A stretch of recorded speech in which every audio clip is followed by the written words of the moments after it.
All right, listener, get ready for a deep dive. It's going to be a fascinating one, especially for someone with a philosophical mind like yours. We're going to be tackling a big one today, immutability. But more specifically, as it relates to a divine being, It's a really big one. it is. And our main source for all of this, you guessed it, is the Stanford Encyclopedia of Philosophy. You know, immutability isn't just some kind of abstract philosophical idea. Right. It really gets to the core of how we think about God and God's relationship to, well, everything, to the world, to time, even to the concept of change itself. Okay, so let's start with the basics. What exactly do we even mean when we use this word immutability in this context? It basically means unchangeableness. But of course, when you're talking about God, it can't be quite that simple. To really get a grasp on it, we need to go back and see how ancient and medieval philosophers thought about change in general. They were really focused on this distinction between essential and accidental properties. Right. Not all changes are the same. Yeah, Some changes are more surface level, while others change the very essence of a thing. exactly. So imagine, like, a lump of clay. You can mold that lump of clay into different shapes. A pot, a sculpture, anything really. But no matter how you change its form, it's still clay, right? So its clayness is an essential property. Yeah. You can't change that without changing the object itself. Exactly. But the shape of that clay is an accidental property that can change without changing what the clay actually is. Now, the classical and medieval thinkers applied the same logic to God. They argued that God, since God is perfect and complete, can't really go through any changes that would alter God's fundamental nature. So when we talk about divine immutability, we're saying that God cannot change in any way that affects God's fundamental being. You got it. But it gets even more complicated because you can even divide accidental properties into intrinsic and extrinsic properties. Okay. So an intrinsic change is a change that happens within the thing itself. Like if a clay pot were to crack, that's an intrinsic change. But if you were to, let's say, move that pot into another room, that would be an extrinsic change. So it's a change in its relationship to its surroundings, not in the pot itself. You got it. So now apply that to God. Can God undergo intrinsic changes? Could God's knowledge, for example, change? Maybe God loses some knowledge or gains some knowledge. Or could God's power change? These are the kind of questions philosophers have been asking for centuries. And, just to add another layer of complexity here, we have to be careful not to get immutability mixed up with impassibility. Oh, absolutely. A lot of people make that mistake. Immutability, remember, means that God can't change. But impassibility means that God can't be affected by any outside forces. They're related, but they're not the same.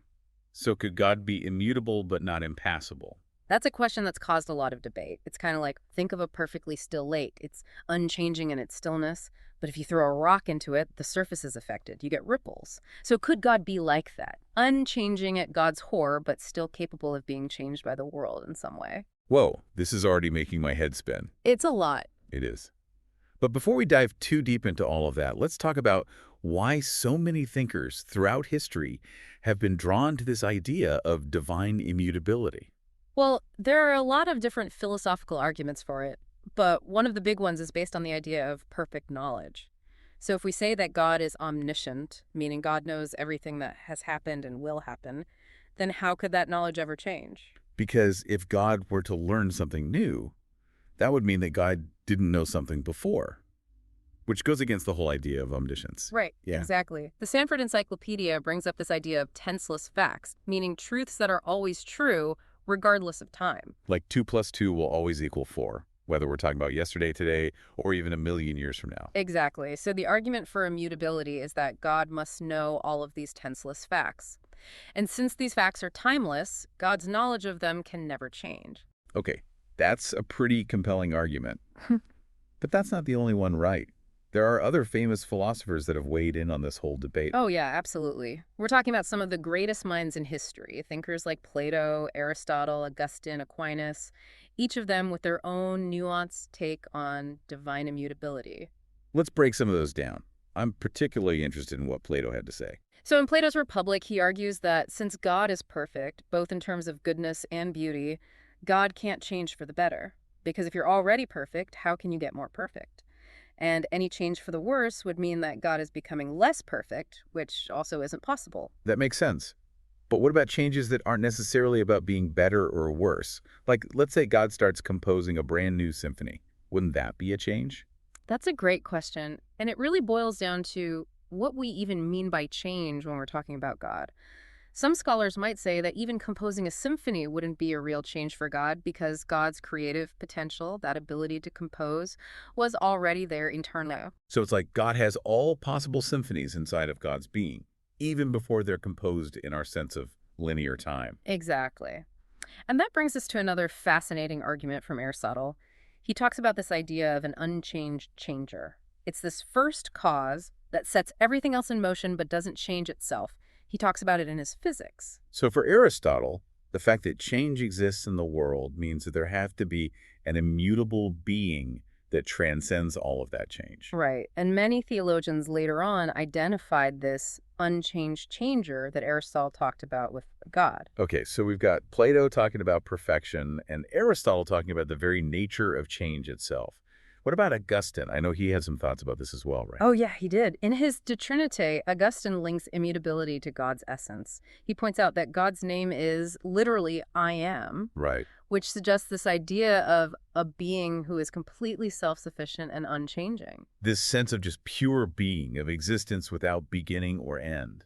Exactly. For Augustine, anything that changes can't be a truly perfect being because it's always in the state of becoming, always moving from one state to the next. It needs something outside itself for its existence and its identity. But God, as I am, simply is. There's no becoming, no change, just pure, eternal being. This is all so fascinating. And then you've got Boethius, who brings in the concept of time itself, right? He does. In The Consolation of Philosophy, Boethius argues that being in time means that you have certain imperfections. It means you have a past, a present, and a future. And he saw that as some kind of limitation. Exactly, because the past is gone, right? It's not accessible anymore, and the future isn't here yet. So both of them are kind of deprivation, but a truly perfect being would be free from those kinds of limitations. So for Boethius, a perfect being must transcend time completely. And that means that God must also be immutable. This is all starting to come together. But I can't help but think about some of the problems with this idea. Are there any strong arguments against immutability? Because it seems like this concept could run into problems when you think about God's relationship to the world, to human suffering, to free will. Well, that's exactly where we're going next. Because even though there are strong arguments for it, Yeah. immutability has definitely faced some serious challenges over the centuries. Yeah. And those are exactly the challenges that we'll be exploring in part 2 of our deep dive. I can't wait. This is where things are going to get really interesting, listener, so buckle up. So, for all of the logical appeal of an immutable God, there's some pretty big challenges to think about. It's like you're building this huge philosophical structure, this amazing building, and then you start to think, oh, wait a minute, is the foundation even stable? Right, exactly. We even talk about how immutability makes sense if you're starting from a certain point. If you think about God as perfect and complete, but then you start reading those parts of Scripture, Yeah. where it seems like God changes his mind or maybe reacts emotionally. And you kind of have to stop and think, wait, how does all of this fit in? Exactly. And that's where some of the most interesting philosophical debates come up. One of the biggest challenges is time. Because if God really is omniscient, knowing literally everything that will ever happen, doesn't that mean God's knowledge is always changing as time moves forward? Because at one point, God knows that it's Monday and then the next moment it's Tuesday and so on and so on. It seems like change to me. Right. And this is where philosophers like Avicenna and Norman Kretzmann, they really press this point. They argue that if God knows what time it is, then God's knowledge has to be constantly changing because, well, time itself is constantly changing. Which would contradict the whole idea of immutability. So, how do people who support immutability, how do they respond to that? Do they just say, oh, well, God's knowledge is a mystery? It's a little more nuanced than that. There are a few different ways they approach this. One is to really look at the nature of time itself. Some philosophers, like Paul Helm, he suggests that maybe there isn't just one universal now for all of reality. So instead of thinking of time as one timeline, maybe there are different nows for different people or different parts of reality. Exactly. And if that's true, if there are different nows, then maybe God's knowledge of time doesn't have to change in the way that Avicenna and Kretzmann said it does. That's interesting. But I think there's another response that's even more mind-blowing. It has to do with how God knows things. Remember how the Stanford Encyclopedia mentions Aquinas? Where he says, building off of those ancient nominalists, that what God knows aren't propositions about events, but the events themselves. Oh, yeah, Aquinas, always a fascinating thinker. So Aquinas is drawing on these nominalists that said that, for example, the sentences, Christ was born and Christ will be born, even though they seem to be about different times, they actually signify the same thing because they're referring to the same single event. So it's like, for God, the event of Christ's birth is just one single timeless thing, Yeah. not something that's spread out through time in a way we experience it? Exactly. And if the objects of God's knowledge are these timeless events, then God's knowledge doesn't have to change, even though our perception of time is always flowing. This is really making my brain work. Yeah. But Aquinas goes even further, right? He's not just saying God's knowledge isn't just about affirming or denying sentences. He's saying it's a timeless intuition. He is. He's saying God's knowledge isn't limited by language or propositions the way ours is. God has this direct grasp of reality that goes beyond our linear way of understanding time. So even though we see things as changing, God sees everything all at once, timelessly and unchangingly. Okay, so that's a couple of responses to the time challenge. But what about those times where it seems like God changes his actions in Scripture? Like the flood story, for example. Yeah. God seems to regret creating humanity and decides to just start over. That doesn't sound very immutable. I know what you mean. That's a great point. And it's something that theologians and philosophers have been trying to figure out for a long time. How do you reconcile God's actions changing with the idea of an unchanging God? I mean, do they just say that those are metaphors? That they're not meant to be taken literally? That's one approach. They might say that, for example, the flood story, it isn't meant to be taken literally, but as a kind of symbolic story about God's judgment and mercy. Okay, so it's more about the theological message, not so much the historical details. Right. They might say that God, because God knows the future, always knew that humanity would, well, mess up, and the flood was always part of the plan.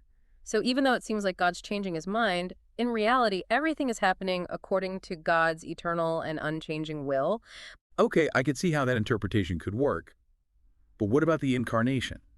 That's a pretty big deal in Christianity.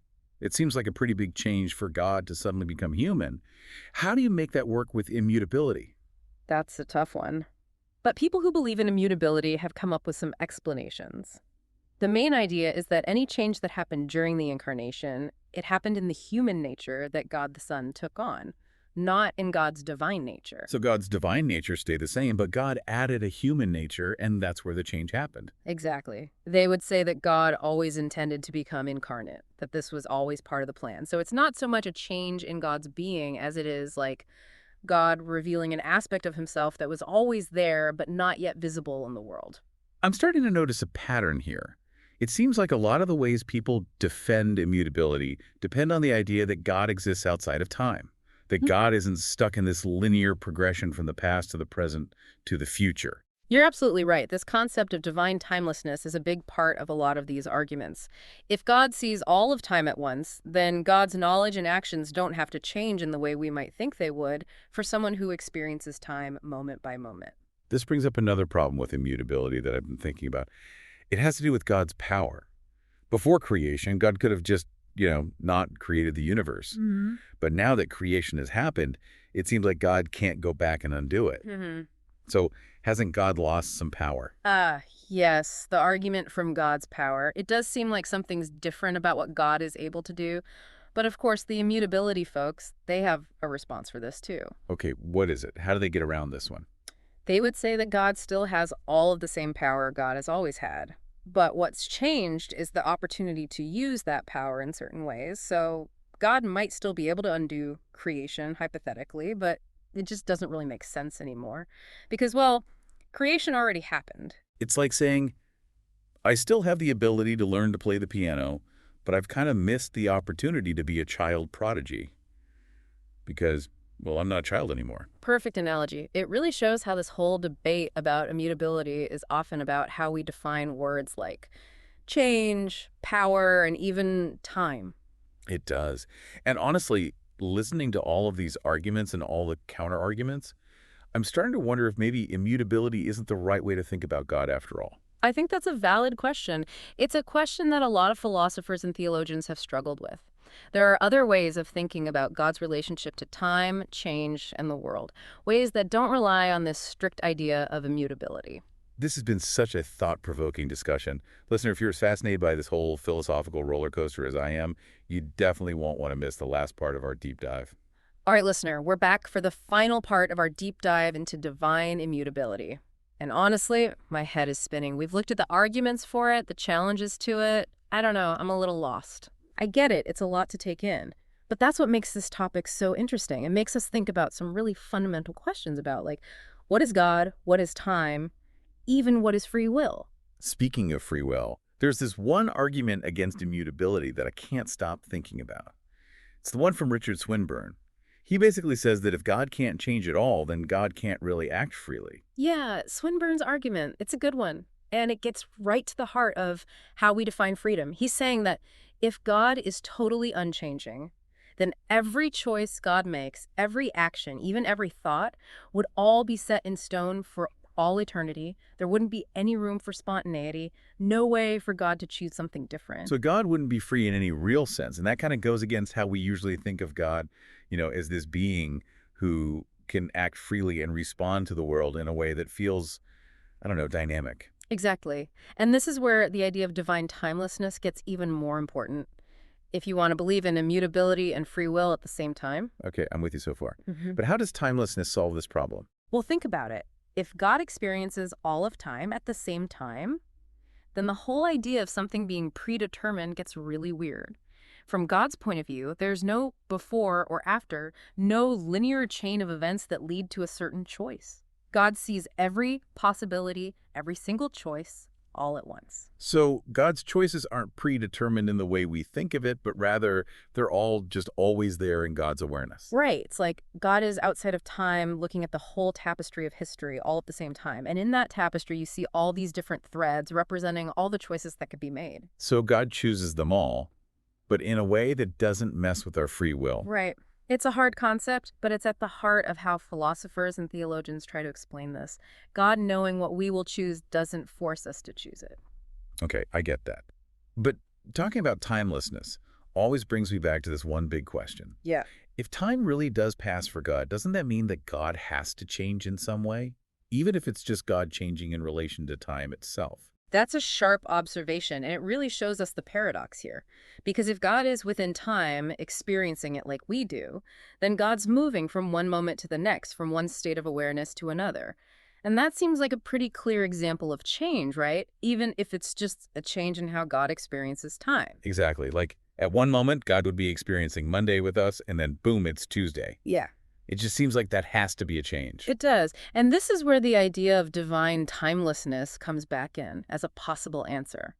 If God is truly beyond time, then God wouldn't have to go through those changes in time. God would just experience all of time at once in this single eternal now. I can see why the idea of timelessness is so important here, but it's such a hard concept to really grasp. Mhm. Logically, yeah, it makes sense. But what would it actually be like to experience reality that way? I know it's one of those things that really pushes the limits of what we humans can understand. But luckily, there are some really smart people who have tried to help us understand it. Who, for example? Mm. I need all the help I can get when it comes to this. Well, one model that I find really helpful is the one from Eleanor Stump and Norman Kretzmann. They talk about something called ET simultaneity to describe how God, who is eternal, relates to time. ET simultaneity. Sounds complicated. It is a little bit, but it's worth trying to get our heads around. The basic idea is that each moment in time, as it actually exists, is present to God's eternal awareness. But it's not like God's sitting on a timeline looking back at the past and forward to the future. It's more like all of time is present to God in this one, timeless now. So instead of thinking of time as this straight line, maybe we should think of it as a circle, with God right in the middle, experiencing all the points on that circle all at once. That's a great way to picture it. It helps us understand how God can be involved in every single moment in time without actually changing. God's relationship to Monday is just as real as God's relationship to Tuesday or Wednesday or any other day. It's all happening at the same time from God's eternal perspective. This is blowing my mind. But it's also beautiful in a way. It's like this picture of God who is intimately involved in every part of our existence, not just watching us from afar, but truly present with every single one of us. Always. That's a really lovely way to put it. It shows us that the idea of God not changing, instead of pushing God away from us might actually show us a deeper connection. If God really is unchanging, then God's love for us, God's care for us, God's presence in our lives, it's all constant. It's something we can always count on no matter what we go through. This has been an incredible journey, listener. We've gone from the basic philosophical ideas of immutability all the way to how it applies to God. And we've asked some really, really big questions along the way. And what's amazing is that even after all this time, after centuries of people debating this, there's still no easy answer to the question of whether God changes or not. And that's okay. That's what's so cool about philosophy and theology, too, is that they push us to keep asking questions, to keep exploring, and to try to understand ourselves and the universe better. As we've been talking, there's one question that keeps popping up in my mind, and it's a question I want to leave you with, listener. If God really does see all of time at once, like in that Stumpf-Kretzmann model we talked about, what does that mean for how we think about free will and how God interacts with the world? Does God knowing everything we'll ever choose somehow take away from our freedom? Or does it actually make us more free? Does it mean we're part of a bigger story, a story that goes beyond how we experience time? It's a question worth thinking about, and I have a feeling it's going to keep philosophers and theologians busy for a long time to come. That's a great place to end things. Thanks for joining us for this deep dive, listener. It's been an amazing conversation. We hope you've learned something new. And until next time, keep asking those questions, keep exploring, and keep diving deep.